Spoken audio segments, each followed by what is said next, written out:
ban penrem jur ya ka statement ka jong u chief minister badan bram jengi uba nyimla chu ban sngo tho ban pe phang ya ka jingmot ka jong u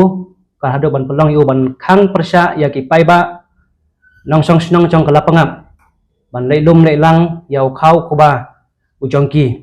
ka hado ban da penjeri sendan da ka curfew ngasau tang ban chupan kan mau kan ne bau khau kuba udai ka jingim bat ladakta yau khau kamut lakta ru ya ka jingim te ngamtit yo le sena kalyang jong ka sarkar ki perkhat ba yau neu khau kuba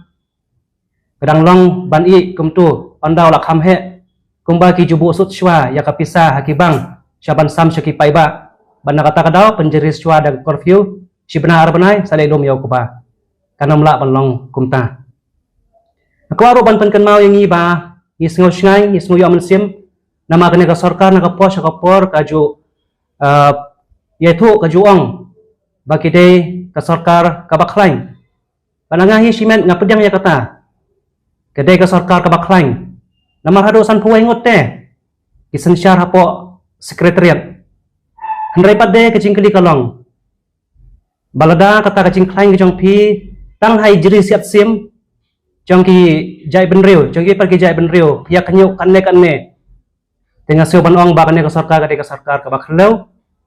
ka sarkar ka basu kesan rempei rem darbar ka sarkar ka baklain ka thang jot labam ban la ban ong roshi kantin kanne ka sarkar this government is a total failure balada kam langkum ta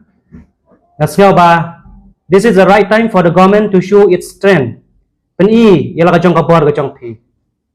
pidon ya ki start ya ki pro jabing kumno ban penyai sakmat ya kena kam kena kajing kajia ka ba umsyu tang bantah nrai ka pala slam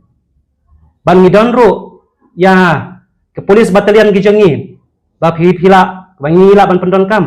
ban ai kajing pahara ya ki pai ba hakine ki jaka bakinyo ban leilum leilang no yau khau ka ba bakin lai na ka syathan na kanem sniu maka jing le jong ka sarkar ban penjari da curfew ka kedeu ya ka jing ma ka baap syakmat menshwa la lese iwe arngut ki priyo ki yap handrai mentai yo ajias ndan da genocide mano ban kitkli mano ban bakli ya kata